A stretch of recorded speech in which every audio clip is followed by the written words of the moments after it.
The holidays are here, which brings a lot of stress and aggravation. So how are you going to make it through with everything you've got going on? Little tip.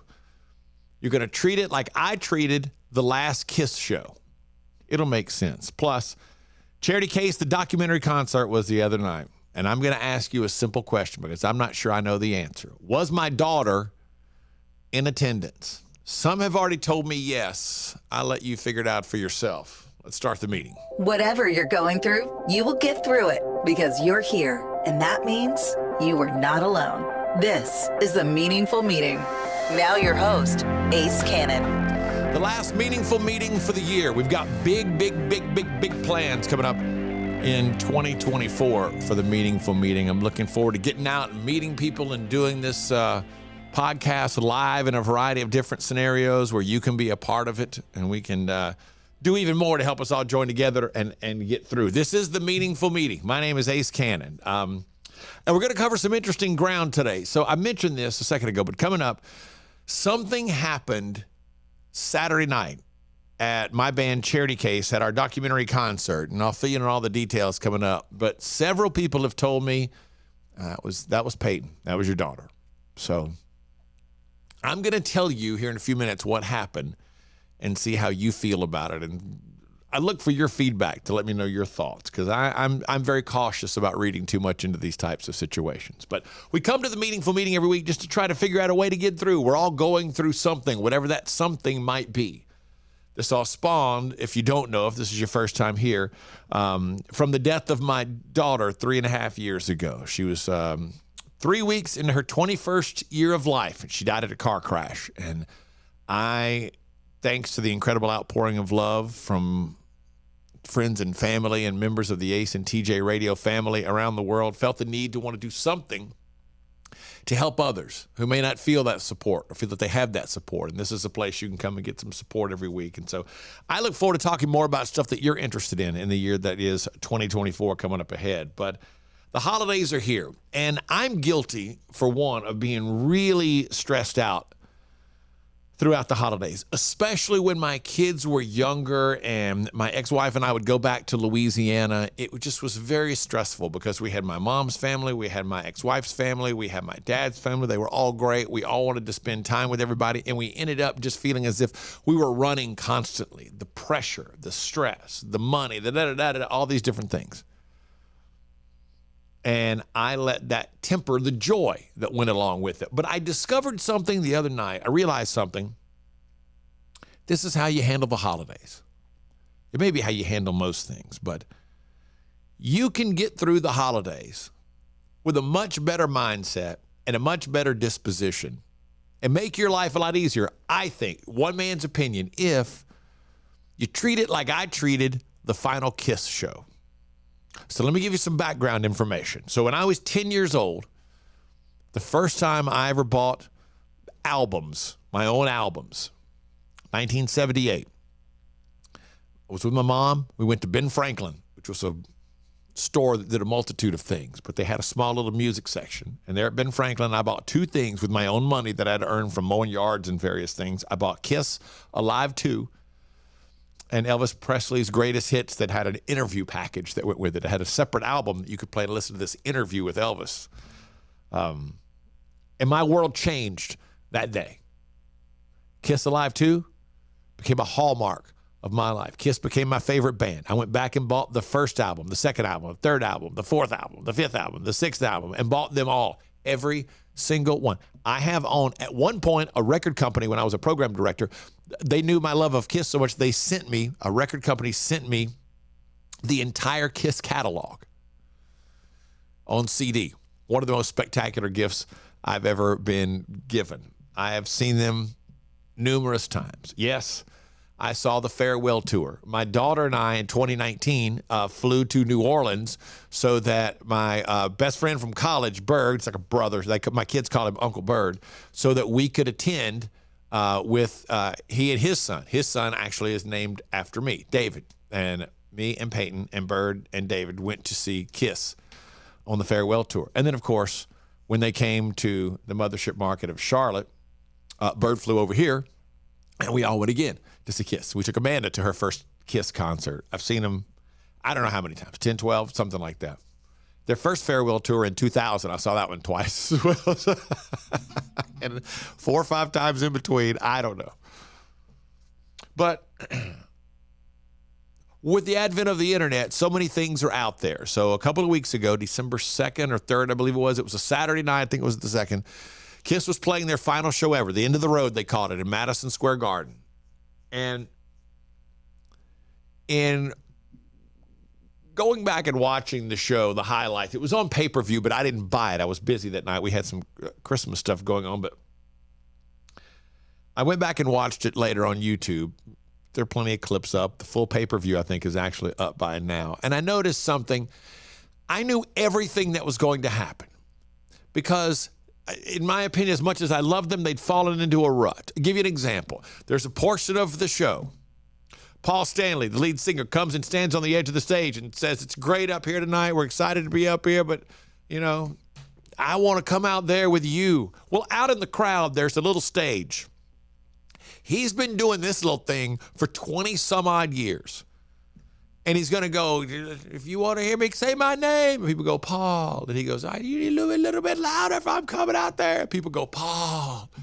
One more time, even louder." "Paul, I'm coming to see you." Well, of course, we knew you were coming to see us.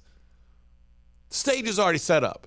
The little thing that you put your foot in and hang onto the rope and ride out over the crowd, it's a pretty cool effect. It's pretty awesome to see. He comes right over the heads of the crowd. We all know that's going to happen. We know it. We all know that at the end of the show, he's going to get a guitar and stand in the middle of the stage, and he's going to swing it around. Then he stands up and holds it over his head and goes, like he's going to point down and bang it into the floor and break it. And then he does. We know that. You know how we know that? He's been doing that for 40 years. He's been doing that since the farewell tour of 2000, 23 years ago. I know, and I find that through the years, it has cheapened the show. That it's just the same thing over and over and over and over and over again. It was the same thing on this tour in 2019 as it was in February of 2019 in New Orleans, as it was when I saw it in the summer of 2019 in Charlotte, as it was when I'd seen the clips beforehand, as it was that Saturday night. And there are so many different things like that. They're not even really singing anymore. He's singing along with the backing track of himself because at 73 years old, he's had some vocal trouble and his voice doesn't work as well as it used to. So what does that have to do with Christmas? How's that going to help you get through Christmas? Here's how. Here's what I realized. That's okay. That's part of it. It kind of became what I enjoyed about it. Yeah, I know. It's a little insulting to the intelligence that in 23 years you haven't figured out a better way to say that you were going to come out there and see us. That's just what he does. It's what he does. He never thought of anything new. But once he got out there, man, I sure liked the songs that he played. Love Gun, I Was Made for Loving You. That was great. Loved it. Loved it. That's how you treat Christmas. The stress, the pressure, the way some people act, this is what they do. This is what they do. And you know what? In no time, it'll all be over.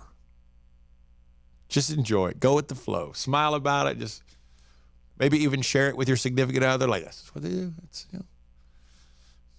Paul's flying over the head of the crowd right now. He's making us say his name before he's going to come out here and see us, but we all know he's coming out here to see us. It's that simple. I wish I'd figured this out years and years and years ago. It may not be the most incredibly intellectual way to phrase it, but it's how it works. You know, your brother, your sister, your cousin, your uncle, they're going to be obnoxious. Hey, it's what they do. It's just what they do. Your obnoxious uncle, don't let him get to you. Your aunt that's just always, hey, when are you going to get married? When are you going to do this? When are you going to do that? I don't think I would like that. I don't like that. I'm this person. All that kind of stuff. Just, hey, you know what that is? That's Paul Stanley breaking the guitar on the stage. We all know it's going to happen. There's nothing you can do to make it any different. Just laugh. Oh, Paul's breaking the guitar. What are you going to do about it? Nothing. Can't stop it. Can't fix it. It's not worth not seeing the rest of your family at the holidays. It's okay. That's just what they do. That's who they are. You're not going to change them. Just enjoy it. Smile, laugh to yourself. How about that? Again, I wish it were more intellectual, but it's not. It's that simple. I wanted the best. I got the best. See, because pretty soon, at any moment, things could change.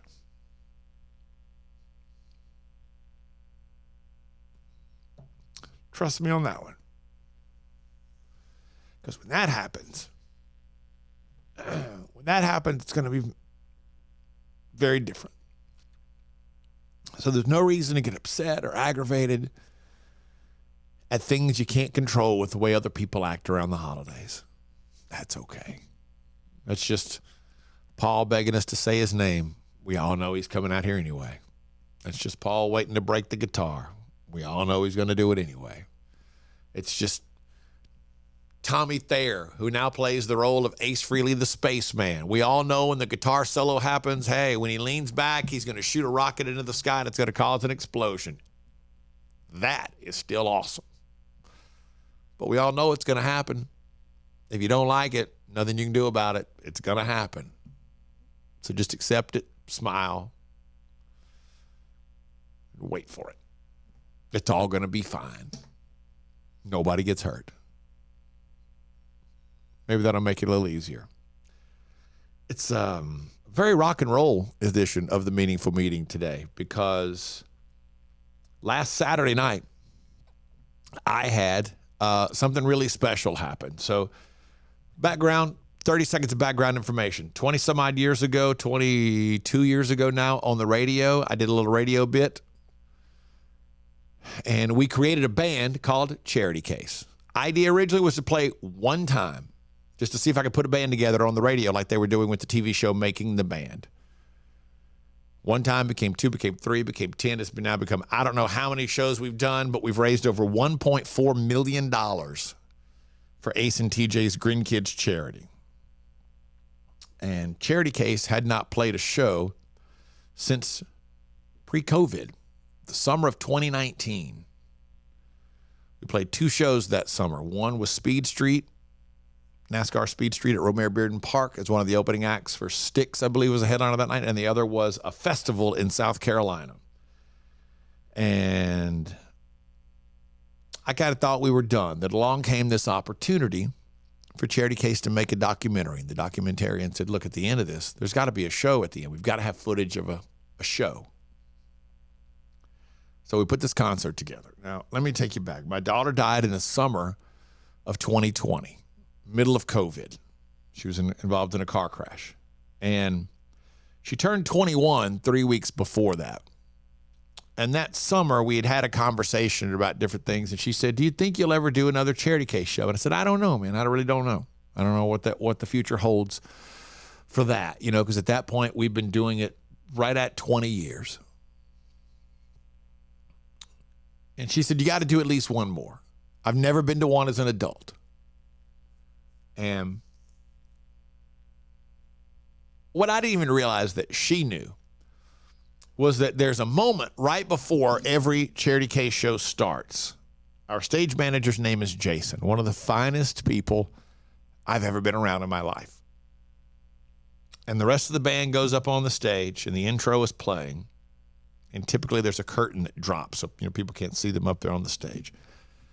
And as the intro rolls, Jason and I share a little shot of Jack Daniels. It's good for my throat. It's good for my attitude. It's a little bit of rock and roll, you know what I mean? But it really does help my throat before I go up and sing. And she said, Peyton told me, he says, Dad, I want to come to one as an adult. I can do the shot with y'all. I want to do the shot with y'all. And I said, okay, sounds good.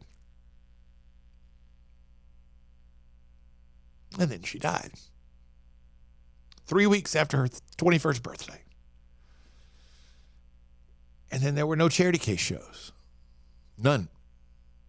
For another over 3 years.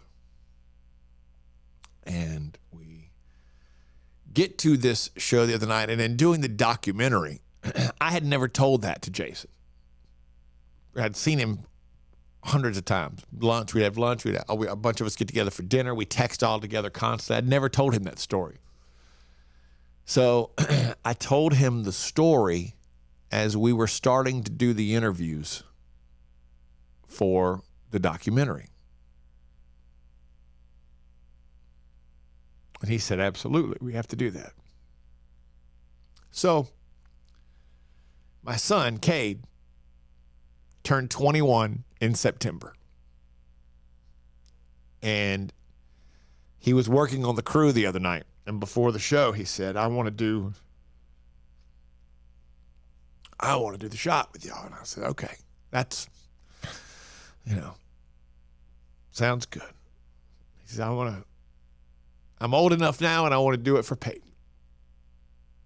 I mean, this happens right before we go on stage. So it's a lot of emotion in this moment now for me. This is as it builds up, because there's no way that Jason and I aren't going to do this, that I'm not going to think about her. And he's there. Now Cade wants to be involved and he's going to be there. And that's a cool thing. And then she's even more involved. So here we are. And so you know how this works.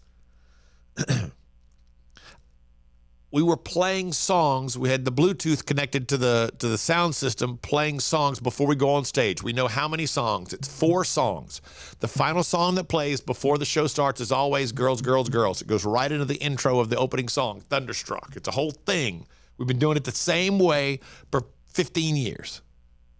Our drummer, Shane Marshall, said to this day, when he hears the song Girls, Girls, Girls, he has the need to go to the bathroom because he always goes to pee once Girls, Girls, Girls starts, because he knows he's got 4.5 minutes to be ready to go.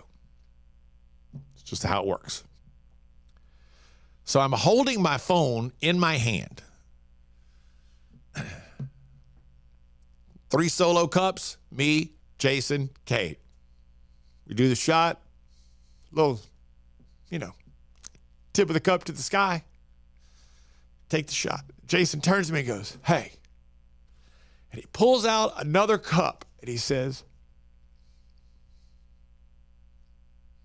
you got one more to do.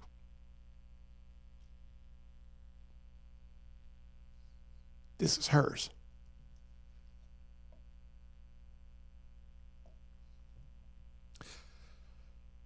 So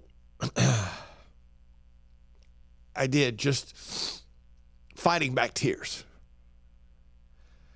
And this music is playing off of my phone. In that moment, I had already hugged Cade and I turned to hug Jason. And in doing so, suddenly I hear over the loudspeaker the song change from Girls, Girls, Girls, which had just started, to Bob Marley's 3 Little Birds. And I looked down at my phone and went, oh, God, I must have bumped it. And I flipped the screen back over and hit Girls, Girls, Girls, and it started over again. And people cheered, And out of the crowd, nobody knew what happened. They just heard Motley Crue's Girls, Girls, Girls start and then stop, and 3 Little Birds by Bob Marley's, 3 little birds above my doorstep, which is a totally different vibe than what we were about to lay down. And I switched it back and people cheered, and it was all very exciting. So the next day we're loading in the equipment and Jason says to me, and there's something really weird about this whole thing coming up in a second. Jason says to me, Debbie, his wife, was asking me what happened with the music, and I told her, and she said, you know what that was, huh?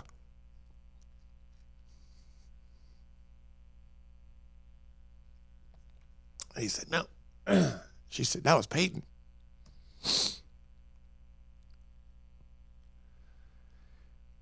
And when I relayed the story to my wife, Amanda, she said, that absolutely was Peyton. She goes, what song did it skip to? And I said, 3 Little Birds by Bob Marley, the song we play for Dax all the time. 3 Little Birds by Bob Marley is Dax's favorite song. It's one of the only things that when he gets upset, when he hears that song, he settles down. I don't know why. So in that moment, the person who wasn't there, who we were in a way just trying to share a moment with, was perhaps there. I don't know. I try not to make a big thing about things like that. It's something that I try not to look too much into. Maybe she was. Maybe it was an accident. Judge for yourself. I would love to know your thoughts. But here's what I do know. In the moment of a little moment for her, the song just skipped, and I don't know. It was on a screen that said, Motley Crue, Girls, Girls, Girls. I don't know what I would have done, how I slid my finger across it, what would have happened to cause it to skip to that particular song. But it did.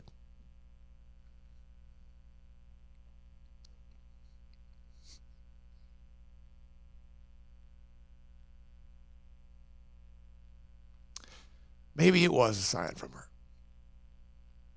Maybe it wasn't. I sure hope it was. The holidays can be a tough time. And I don't think it matters. I don't think it matters how many times how many years have gone by since you've lost someone. It's always difficult. It's always hard.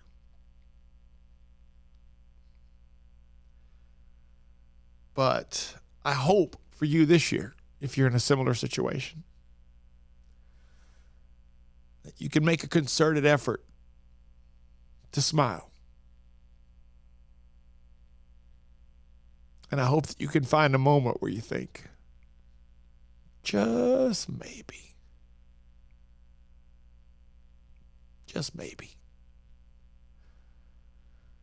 that person is there with you. And if you look hard enough, I think you will.